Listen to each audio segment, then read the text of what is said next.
네, 조 바이든 미국 대통령 방한 이틀째인 오늘 용산에서 윤석열 정부 첫 한미 정상회담이 열립니다. 윤 대통령 취임 11일 만으로 역대 최단 기간 내 이뤄진 한미 정상회담으로 기록되는 건데요.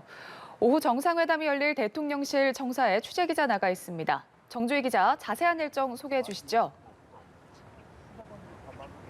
네, 오늘 오후 이곳 용산 대통령실 청사에서 한미 정상회담이 개최됩니다. 용산시대 첫 공식 외빈을 맞을 준비에 분주한데요. 윤석열 대통령도 오늘 오전 청사에 출근한 뒤 기자회견장을 직접 점검했습니다.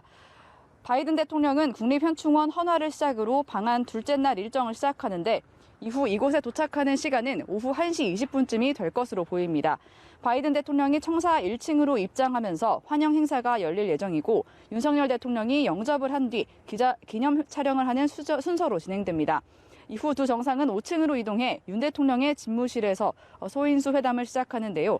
약 30분간의 소인수 회담 뒤에 10분가량 두 정상이 단독 환담을 한 뒤 같은 층의 접견실로 이동해 확대 정상회담을 이어갑니다. 두 정상은 소인수 회담부터 단독 회담을 거쳐 확대 회담까지 총 1시간 30분 정도 이야기를 나누게 됩니다. 오후 3시 30분쯤부터는 지하 1층 대강당에서 공동 기자회견이 진행되는데요. 미국 측 요청에 따라 미국 기자 2명, 한국 기자 2명이 각국 대통령의 지목을 받아 질문하게 됩니다. 두 정상은 이후 만찬장으로 이동합니다. 어제 평택 삼성전자 반도체 공장에서 두 정상을 접견한 이재용 삼성전자 부회장을 비롯해 10대 그룹 총수들이 총 출동할 예정입니다. 질 바이든 여사가 순방길에 오르지 않아 공식 일정이 없었던 김건희 여사도 이때 깜짝 등장할 가능성이 있습니다.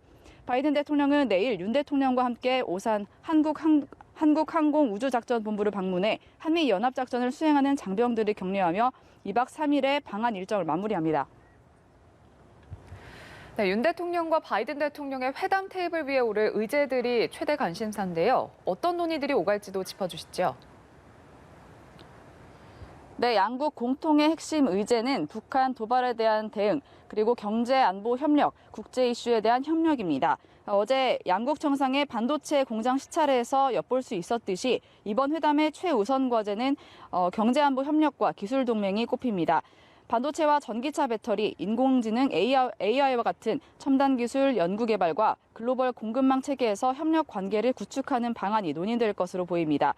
미국이 주도하는 새로운 통상협력체인 인도태평양 경제 프레임워크 IPEF에 우리나라가 참여하는 것도 공식화될 전망입니다. 아울러 회담에서는 소형 모듈 원전을 포함한 차세대 원전 기술 개발과 해외 시장 진출 협력 등 우리 측의 강력한 요구로 원전 기술 협력 문제가 의제에 포함됐습니다. 북핵과 미사일 도발 등 한반도 정세에서 빼놓을 수 없는 주요 의제인데요. 양국은 강력한 대북 억제력을 담은 액션 플랜을 공동 선언에 반영할 것으로 보입니다. 이 밖에 국제 현안으로 우크라이나에 대한 지원 방안, 북한에 대한 인도적 차원의 방역 지원 등도 논의 테이블에 오를 전망입니다. 지금까지 용산 대통령실 청사에서 연합뉴스TV 정주희입니다.